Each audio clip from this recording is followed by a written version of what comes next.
Hi all, welcome to Darunya creations. ಇವತ್ತು ಕಡಲೆಬೇಳೆ use ಮಾಡಿಕೊಂಡು ಮಸಾಲೆ ವಡೆ ಹೇಗೆ ಮಾಡೋದು ಅಂತ ತೋರಿಸಿದ್ದೀವಿ.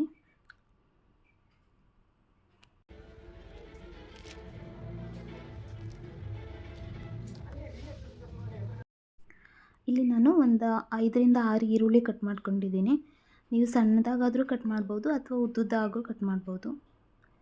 ನಾನಿಲ್ಲಿ ಉದ್ದುದ್ದ ಕಟ್ ಮಾಡ್ಕೊಂಡಿದ್ದೀನಿ. ಅದಾದಮೇಲೆ ಒಂದು 10 ಮೆಣಸಿನ್ಕಾಯಿ ಸಣ್ಣದಾಗಿ ಹೆಚ್ಕೊಂಡಿದ್ದೀನಿ.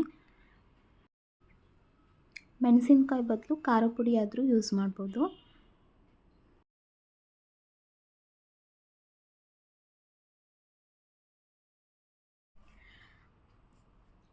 ಅದಾದಮೇಲೆ ನಾನಿಲ್ಲಿ ಸೊಪ್ಪು ತಗೊಂಡಿದ್ದೀನಿ.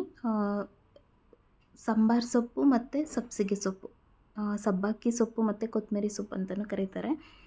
ಅದೆರಡು ಸೊಪ್ಪನ್ನ ನೀಟಾಗಿ ತೊಳೆದ್ಬಿಟ್ಟು ಅದನ್ನು ಕಟ್ ಮಾಡಿ ಹಾಕ್ತಿದ್ದೀನಿ.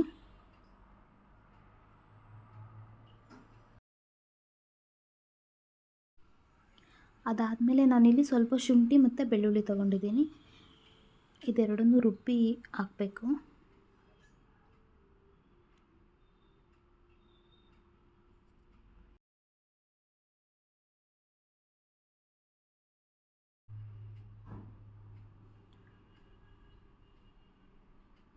ಅದಾದಮೇಲೆ ನಾನಿಲ್ಲಿ ನೆನೆಸಿಟ್ಟಿರೋ ಕಡಲೆಬೇಳೆ ತೊಗೊಂಡಿದ್ದೀನಿ. ಇದು 1 kg ಕಡಲೆಬೇಳೆ ಒಂದು 3 ಗಂಟೆ ನೆನೆಸಿಟ್ಟಿದ್ದೀವಿ.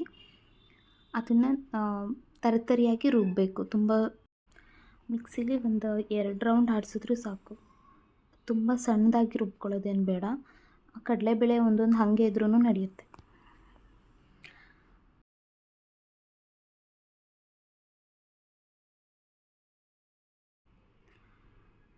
ರುಬ್ಬಿ ಆದಮೇಲೆ ಅದನ್ನು ಈರುಳ್ಳಿ ಮತ್ತು ಸೊಪ್ಪು ಏನು ಕಟ್ ಮಾಡಿರ್ತೀವಿ ಅದ್ರ ಜೊತೆ ಹಾಕಿ ಮಿಕ್ಸ್ ಮಾಡಬೇಕು.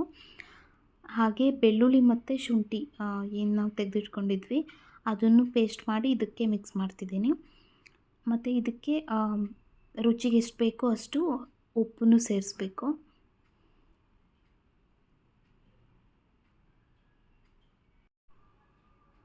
ಇದು ಶುಂಠಿ ಬೆಳ್ಳುಳ್ಳಿ ಪೇಸ್ಟ್, ಅದನ್ನು ರುಬ್ಬಿ ಹಾಕಿದ್ದೀನಿ. ಅದಾದಮೇಲೆ ನಾವು ಚೆನ್ನಾಗಿ ಮಿಕ್ಸ್ ಮಾಡಬೇಕು. ಉಪ್ಪು ಎಷ್ಟು ಬೇಕೋ ಅಷ್ಟು ಹಾಕಿ ಚೆನ್ನಾಗಿ ಮಿಕ್ಸ್ ಮಾಡಬೇಕು.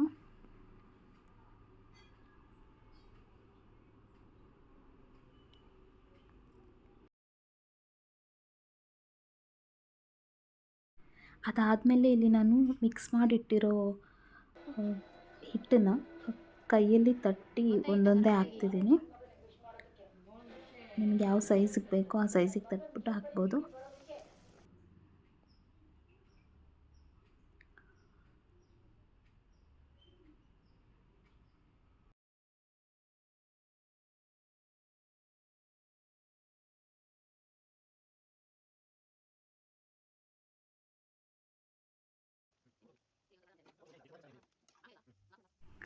ಕೈಯಲ್ಲಿ ಆಗಲಿಲ್ಲ ಅಂದರೆ ನಾವು ಬೇಕಾದರೆ ಪ್ಲಾಸ್ಟಿಕ್ ಮೇಲೆ ಫಸ್ಟ್ ತಟ್ಟಿಟ್ಕೊಂಡು ಅದಾದಮೇಲೆ ಎತ್ತಾಕ್ಬೋದು.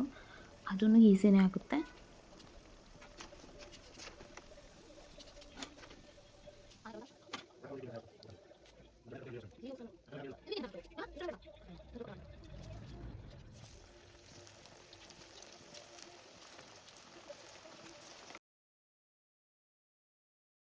ಅದಾದಮೇಲೆ ನೀವು ಇವಾಗ ನೋಡ್ತಿರ್ಬೋದು ತುಂಬ ಕ್ರಿಸ್ಪಿಯಾಗಿರೋ ಕಡಲೆಬೇಳೆ ಮಸಾಲೆ ವಡೆ ರೆಡಿಯಾಗಿರುತ್ತೆ. ನೀವು ಒಂದ್ಸಲ ಟ್ರೈ ಮಾಡಿ. ನಿಮ್ಗೆ ಇಷ್ಟ ಆದರೆ ಈ ಚಾನಲ್ನ ಸಬ್ಸ್ಕ್ರೈಬ್ ಮಾಡಿ ಮತ್ತು ಲೈಕ್ ಮಾಡಿ. Thank you.